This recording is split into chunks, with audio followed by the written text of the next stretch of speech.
A Venezuela. Nosotros vamos a analizar todos estos asuntos y mucho más de la mano de los mejores expertos. Hoy tenemos a Adrián Celaya, presidente de ECAE Group. ¿Qué tal? Adrián, muy buenas tardes. Hola, ¿qué tal? Buenas tardes. Encantado de estar con vosotros. Tenemos también a Emiliano García Coso, profesor de ICADE, de Derecho Internacional y Relaciones Internacionales. ¿Qué tal, Emiliano? Muy buenas Muy buenas tardes. tardes, Sergio y compañía.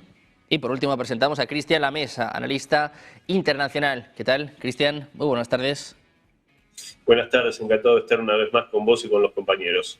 Bueno, pues un día con muchos temas, con muchos asuntos que tratar, que analizar. Enseguida, si os parece, miramos estas tensiones que se reabren en Oriente Medio, también por la visita de Netanyahu a Trump, donde el primer ministro israelí quiere luz verde para volver a atacar en Irán, en un momento en el que hay que mirar también a estas negociaciones por Ucrania, este fin de semana, con negociaciones por parte de la delegación ucraniana, también la delegación rusa con Kirill Dmitriev, y hoy con una noticia importante, Cristian, y es este atentado que se ha vivido en Moscú. Te quiero preguntar por esto, ¿cómo puede afectar a las negociaciones? Si no me equivoco, es el tercer general de alto rango que ha sido asesinado este año.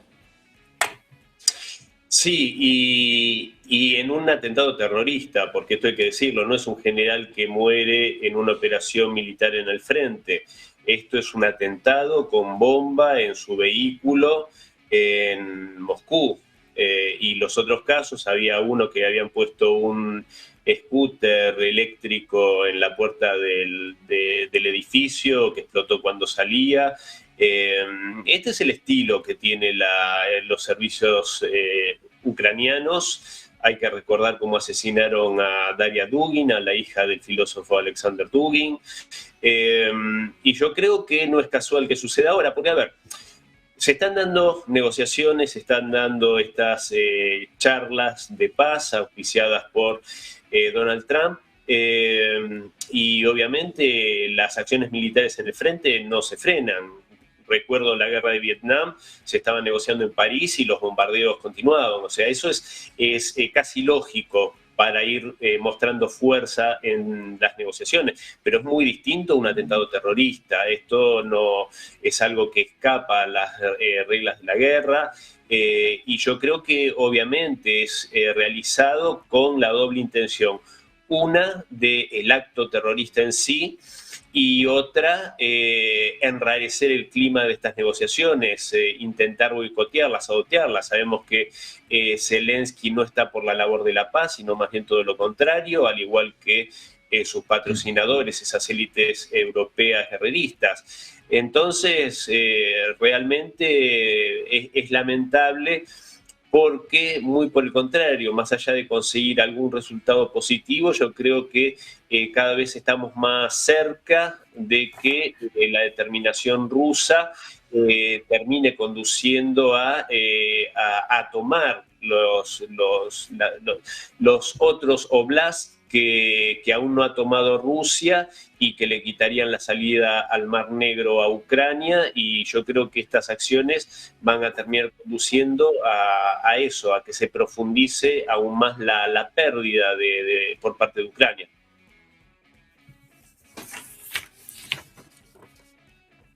El vicepresidente de Estados Unidos hablaba esta misma mañana y decía, bueno, pues que incluso en Kiev, incluso en Ucrania, reconocen que tarde o temprano van a perder todo Donetsk, todo el Donbass, ¿no? Que es una de las cuestiones que se están dirimiendo, que se están negociando en estos momentos. Emiliano, te quiero preguntar por esto, estas negociaciones que han tenido lugar durante todo el fin de semana en Miami, y el hecho de que hayamos vivido un nuevo atentado, si creéis que esto puede influir también o no.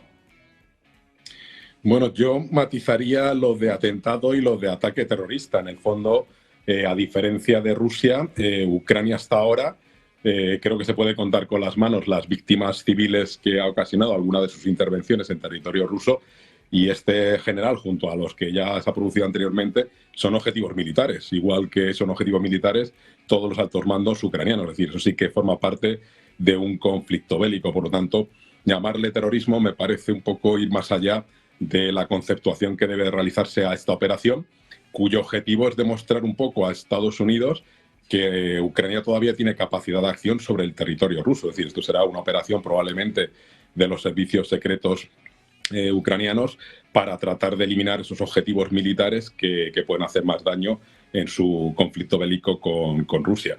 Y en cuanto a las negociaciones, yo creo que evidentemente, yo de nuevo reitero que el principal interesado en lograr una paz es Ucrania, porque es el que está, digamos, sufriendo bombardeos constantes, infraestructuras civiles para que la población pase más frío o trate de emigrar, población civil que sistemáticamente fallece en esos bombardeos rusos sin ningún tipo de consideración, lo que puede considerarse como crímenes de guerra, y por lo tanto Ucrania estará dispuesto, pero las negociaciones de paz, cuando hablamos de negociaciones de paz entre dos bandos, se supone que hay que buscar un punto intermedio.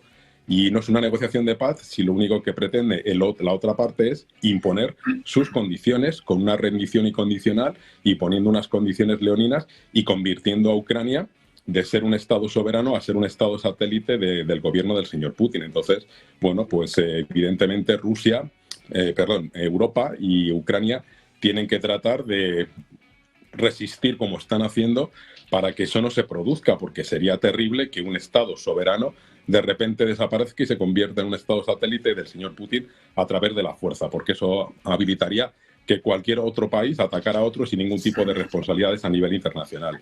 Entonces, bueno, pues creo que esto no se puede calificar de terrorismo y simplemente es una operación militar y que es un objetivo legítimo, como ocurre cientos de veces al sentido inverso. Pues Adrián, me gustaría saber también tu opinión precisamente sobre esto, estas conversaciones de paz que se han mantenido durante todo el fin de semana en Miami y este atentado con coche bomba en Moscú, si no me equivoco, con un alto cargo, un alto general ruso, si no me equivoco es el tercero también que ya fallece este año. Sí, de cualquier forma, en el curso de estas negociaciones, el que una de las dos partes adopte una estrategia de escalada cualitativa, más que cuantitativa, pero cualitativa, con este atentado en Moscú y como los ataques a barcos civiles con cargas rusas en distintos mares, pues evidencia evidentemente una intención de no negociar, ¿no? Una intención de no negociar que desde luego tiene muy poco que ver con los intereses de Ucrania. Efectivamente, Ucrania debería ser el primer interesado en llegar a un acuerdo cuanto antes. Y esto es algo no nuevo, sino que ya lo hemos visto, bueno, podríamos decir que desde el 2014, de alguna forma. Es decir, Ucrania es, como país, el último que debería haber estado interesado en ponerse al servicio de la OTAN para rearmarse contra un país contra el que en principio no debería haber tenido, digamos, problemas como los que ha tenido y que aparentemente los ha ido buscando en interés de terceros, ¿no? Pero ya cuando entramos en el conflicto a partir del año 2022, enseguida lo vimos ya en la propia negociación de Estambul. Ucrania estaba realmente interesado en firmar ese acuerdo, ese borrador al que habían negociado Rusia y Ucrania, pero fue de alguna forma la Unión Europea o Occidente a través de Johnson el que le dijo a Ucrania que no firmara y que continuara y que ellos iban a tener el apoyo occidental, el apoyo de la OTAN hasta el final, ¿no? Bueno, pues a partir de ese momento, sobre todo desde el 2023, en el que ya se ve claro que Rusia va a ganar la guerra, pues es el momento en el que Ucrania era el primer interesado en llegar a un acuerdo cuanto antes. Y esto no se ha producido porque las decisiones, ni las del gobierno ucraniano ni las de la Unión Europea, se toman en interés de Ucrania. Ucrania está siendo un peón, como desde el principio era un peón para someter, provocar, intentar someter a Rusia, y ahora sigue siendo un peón de esa misma estrategia, con la variante de que ahora, viendo cómo Rusia claramente pues, va a ganar la guerra, el objetivo es retrasar esa victoria todo lo posible. No en interés de Ucrania en absoluto, porque el miedo que tienen estas élites occidentales tiene muy poco que ver con los intereses de Ucrania, ni siquiera con los ciudadanos europeos. Tiene que ver con los intereses ideológicos, políticos del establishment europeo, que están aterrorizados ante la propia debilidad de la situación de Europa Occidental, con un modelo económico que lleva décadas sin funcionar, con una crisis social, cultural, económica creciente, frente a un modelo emergente que funciona y cuyo avance pues, es en sí mismo una amenaza estratégica para esas élites corporativas que controlan Estados Unidos y Europa. Este es el contexto que hace que para estos élites o para este establishment occidental la victoria rusa en Ucrania sea inaceptable, sea para ellos algo así como el fin del mundo, y están dispuestos, pues han estado estos años a luchar en Ucrania hasta el final, hasta el último ucraniano, y parece que, por ahora por lo menos, están dispuestos a que después del último ucraniano, pues luchar para defender sus intereses hasta el último europeo, ¿no?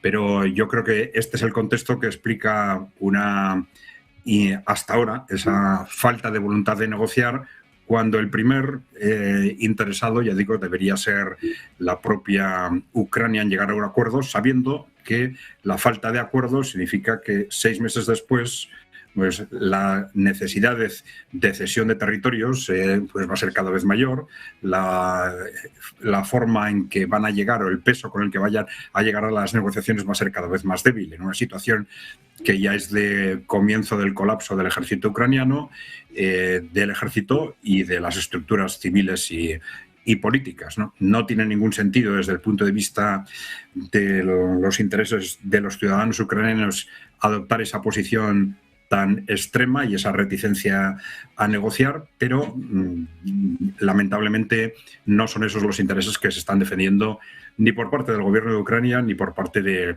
los países belicistas de Europa Occidental, ¿no?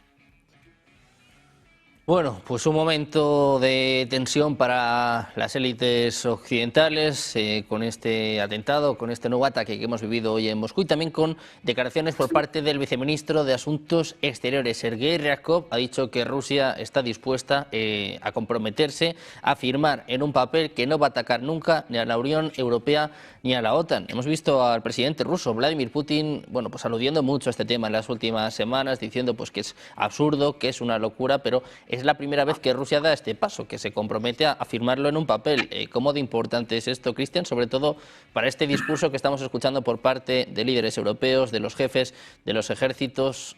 Claro, se desmontaría un poco esta tesis, ¿no? Yo creo que es importantísimo, es un gesto que a mí particularmente no me sorprende por parte del Kremlin, porque en ningún momento ha mostrado ¿cuál sería el interés de Rusia de invadir Europa o de atacar Europa? Europa no tiene nada que pueda ofrecerle a Rusia que le pueda interesar. Rusia es el país más grande del mundo, prácticamente el doble del tamaño del segundo. Necesita población, no necesita territorio. Lo que sí necesita también es que sea respetado y considerado como una potencia de primer orden, y que Occidente desista de esa política que estableció a partir de, durante la Guerra Fría y especialmente después de la desaparición de la Unión Soviética, esa política de seguir hostigando a Rusia, de no entender que Rusia podía ser un socio, un amigo confiable, como sí lo demostró de forma seria a partir de la llegada de Vladimir Putin a la presidencia, porque el interregno de los 90 no podemos considerarlo, porque ahí Boris Yeltsin prácticamente que puso todo a disposición de Occidente de parte de Rusia. Y al contrario de esto, Putin siempre mostró que podía ser un amigo, un aliado de Occidente, incluso contando hecho histórico, ¿no? Como durante la época soviética en una oportunidad, y él mismo ya como Federación Rusa había ofrecido el ingreso a la Organización Atlántica para desescalar esa situación de tensión, y había sido desestimado este pedido de parte del Kremlin de integrarse a la OTAN. Yo insisto, Rusia yo creo que quiere desarrollarse y vivir en paz y en buena relación con sus vecinos. Ahora, cuando los vecinos o esta organización hostil que abiertamente hablan de desmembrar al país, algo que ningún ruso va a admitir ni a tolerar, es como que hablen de desmembrar a su madre prácticamente, y los que conocemos la mentalidad rusa lo entendemos esto. Pudimos escuchar hace pocos días a Kaja Kallas, si no me equivoco, hablando de lo bueno que sería justamente esto, desmembrar a Rusia, porque serían países más pequeños, como mejor se los podría manejar mejor seguramente según su criterio. Bueno, esto es inadmisible para los rusos. Entonces, los que deberían también comprometerse a no atacar más y no hostigar más a Rusia son justamente estos guerreristas, ¿no? Estos globalistas que no entienden este nuevo orden multipolar y no entienden la convivencia entre los países y el respeto mutuo. Así que bueno, yo creo que Rusia, para cerrar, no tendría ningún inconveniente en comprometerse a esto, y como lo ha hecho históricamente, a respetarlo, porque no solo comprometerse a algo, sino también respetarlo, y hasta el que sea más crítico de Rusia tiene que admitir que si hay algo que tiene Moscú es que respeta los acuerdos a rajatablas. No así los europeos, ya lo vimos con Merkel y con Hollande, burlándose de los acuerdos de Minsk, de los cuales eran garantes. Así que yo creo que, bueno, esto también lo ofreció Putin, un acuerdo de seguridad mutuamente y jurídicamente vinculante en diciembre de 2021 para evitar esta situación que se está viviendo en Ucrania, lo cual fue desestimado justamente por estos occidentales globalistas. Así que, sinceramente, no me sorprende. Creo que es sincera las palabras de Putin, pero me temo que por lo menos de parte de Europa esto va a caer en saco roto. Bueno, pues mientras tanto en Europa se habla de una posible llamada entre Macron y Vladimir Putin, lo que sería un paso importante, ¿no? También para retomar estas conversaciones. No es la primera vez, por ejemplo, yo recuerdo una llamada de Putin con Scholz hace ya unas semanas, hace ya unos cuantos meses. Emiliano, te quiero preguntar por esto, ¿no? ¿Cómo ves este paso por parte de Rusia y el hecho de que, por ejemplo, ahora uno de los líderes más beligerantes como Macron tienda la mano o, bueno, habrá la opción de una conversación con Putin? Pues si esa propuesta implica sacrificar a Ucrania, pues no sirve de nada, porque claro, aquí hablamos de beligerantes, de globalistas, de modelos de gobierno que ya no son útiles, de modelos económicos que no, que es mejor el ruso, pero lo que tenemos que tener en cuenta es que estamos hablando de la libertad y existencia de un Estado que era soberano. Entonces, si este acuerdo de paz de no ataque mutuo con el resto de miembros de la Unión Europea y de la OTAN, me imagino que habla de los europeos, no de Estados Unidos, que también es miembro de la OTAN, pasa por sacrificar a Ucrania y entregarla a Rusia, pues entonces, ¿para qué hemos estado, digamos, sosteniendo económica y militarmente a Ucrania desde la invasión? Pues para eso le hubiéramos dejado que hubiera entrado tranquilamente, hubiéramos dejado tirado a Ucrania y que el señor Putin, pues, no solamente invadiera Ucrania, sino también Moldavia, que es el siguiente objetivo en su mapa de renacimiento del imperio zarista. Entonces, bueno, si todo habrá que ver en qué condiciones establece esa oferta para poder ver si efectivamente mantiene a Ucrania como país soberano y Estado que es, con una sociedad que no quiere estar bajo el control ruso y menos aún con un gobernante impuesto por el señor Putin, y por lo tanto debemos respetar la soberanía de los estados, porque si no, volvemos otra vez a la ley del más fuerte y todos los consensos internacionales nos los saltamos por los aires y todos los tratados internacionales los tiramos a la papelera, donde el uso de la fuerza está prohibido por el artículo 2 de la Carta de Naciones Unidas, y eso hay que respetarlo, ¿no? Porque esas normas que parecen que solamente están escritas para algunos es lo que nos ha permitido un periodo de estabilidad y de crecimiento increíble en la historia del mundo. Entonces, si tiramos eso a la papelera, pues entonces que el señor Putin por un lado y el señor Trump por otro y el señor Netanyahu por otro hagan y deshagan lo que quieran en el mundo, invadiendo países y eliminando países del mapa porque les resulta molesto que haya un país soberano cerca de su frontera. Entonces, bueno, las conversaciones con Macron no creo que fructifique mucho, puesto que ya sabemos también cuál fue el trato que recibió el señor Macron en la última entrevista personal que tuvo con el señor Putin a 8 kilómetros en la mesa en el que le puso. Y bueno, pues simplemente yo creo que se trata de una aproximación, pero el señor Macron ahora mismo tampoco es el portavoz o el líder necesario para mantener una conversación con el señor Putin. Es decir, creo que ahora mismo en Europa los canales de comunicación están cerrados, desgraciadamente, y lo que tenemos que hacer es mantenernos como sociedades democráticas donde hay libertades, donde no hay autocracias y donde se respetan los derechos fundamentales para todos los ciudadanos, independientemente de su opinión política.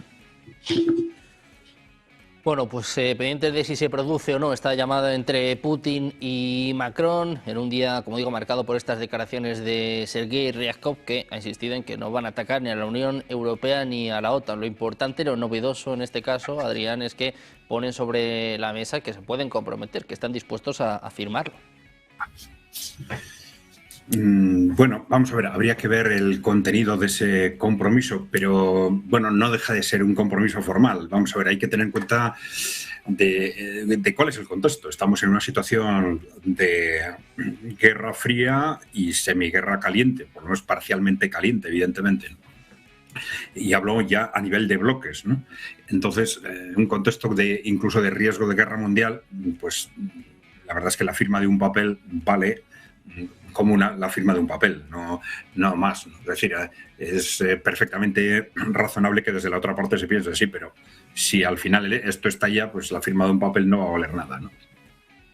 Pero, claro, hay que contemplarlo como un gesto de imagen, pues intentando contrarrestar de alguna forma lo que es también una estrategia de mera imagen de esas potencias occidentales que de vez en cuando, para justificar esa absurda estrategia de rearme, esas estrategias belicistas, pues aluden a que Rusia estaría supuestamente deseando invadir Europa occidental, ¿no? Bueno, esto es absurdo en sí mismo. Como ha dicho Cristian, no tiene ningún sentido ni ningún atractivo lógico para Rusia, nada semejante, y a niveles, yo creo que políticos, militares, tal, nadie se lo toma en serio, más que como ese pretexto para justificar ante las poblaciones pues estos disparatados incrementos en los presupuestos de militares, etcétera, ¿no? Lo que esto esconde es, nosotros esto lo hemos repetido, es un miedo no a esa supuesta invasión rusa, tienen miedo a ese modelo emergente, es decir, a ese modelo emergente que está liderado por Rusia y por China y cuya influencia se va a disparar en Europa a partir de la victoria rusa en Ucrania, evidentemente. Entonces, un modelo que funciona mejor y fuera de un contexto de guerra se va a imponer por sí mismo, ¿no? Es algo que las poblaciones europeas, primero a niveles técnicos, a niveles de personas de referencia y tal, pues se va extendiendo cada vez más. Es decir, hay un modelo que funciona, otro modelo que no funciona, y que, entre otras cosas, nos está llevando a Europa a un absoluto desastre, ¿no? Sí es cierto que ese modelo, otros también, pero bueno, ese modelo funcionó muy bien en las décadas de posguerra, pero a partir de los años 80 sencillamente no ha funcionado. Se ha hundido los ratios de productividad, la productividad se ha estancado, el incremento de los niveles de vida se ha estancado, los salarios se han estancado en un contexto además de hundimiento demográfico casi premeditadamente creado para mantener artificialmente la economía, con una estrategia de sobreendeudamiento constante también para mantener artificialmente viva la economía, etcétera, ¿no? Es decir, es un modelo que nos está llevando al desastre. Entonces, tenemos que ser capaces de analizar la situación objetivamente para poder aprender de otros modelos lo que es mejor y lo que es peor. Claro, el argumento de que nosotros somos democráticos y los otros no lo son, que es un argumento inventado en los últimos años.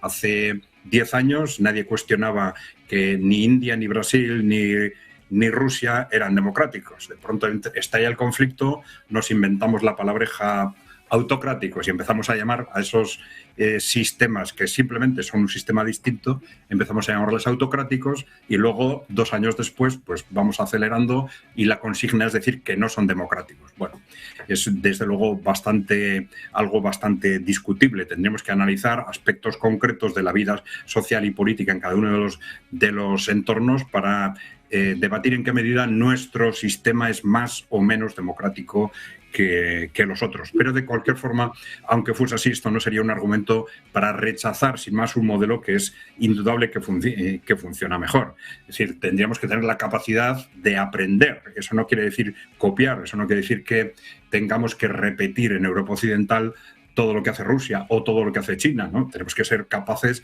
de tener una mínima perspectiva autocrítica, es decir, si nuestro modelo nos está llevando al desfiladero, nos está llevando al agujero, pues vamos a ver qué es lo que tiene ese otro modelo que está funcionando, ¿no? Y evidentemente esto no quiere decir copiar lo que no nos guste, quiere decir aprender lo que otros están haciendo bien. Y lo fundamental son dos cosas, es bastante sencillo, ¿no? Es esa posición de los gobiernos por encima de las grandes corporaciones, ¿no? Que es lo que permite a los gobiernos de los países emergentes, con uno u otro sistema, con una u otra ideología, pero les permite, no garantiza, pero les permite trabajar para sus ciudadanos, ¿no? Es algo que es imposible en Europa Occidental, porque tenemos gobiernos absolutamente coartados por intereses de grupos, por intereses corporativos, y que al final son incapaces ni siquiera de poner encima de la mesa cuáles son los problemas fundamentales y de hacerles frentes, ¿no? Bueno, esta es la discrepancia entre estos dos modelos, es una cuestión, y la diferencia de eficiencia es tan clara que el establishment europeo sabe que van a ser barridos. En una situación de estabilidad van a ser barridos. Y este fue también el punto de partida fundamental para acelerar el cerco y acoso contra Rusia ya desde principios de siglo, y es la razón fundamental para intentar evitar a toda costa la estabilización en Ucrania y la estabilización en la relación con Rusia. Es decir, no se trata de llegar a un acuerdo, se trata de que cualquier acuerdo que evite que Rusia aparezca como derrotada y que, por lo tanto, garantice de alguna forma el hundimiento de Rusia, es un riesgo político para el establishment europeo, ¿no? Y esto es lo que les está llevando a posturas absolutamente extremas y radicales en la negociación o en la resistencia a la negociación en este proceso, ¿no?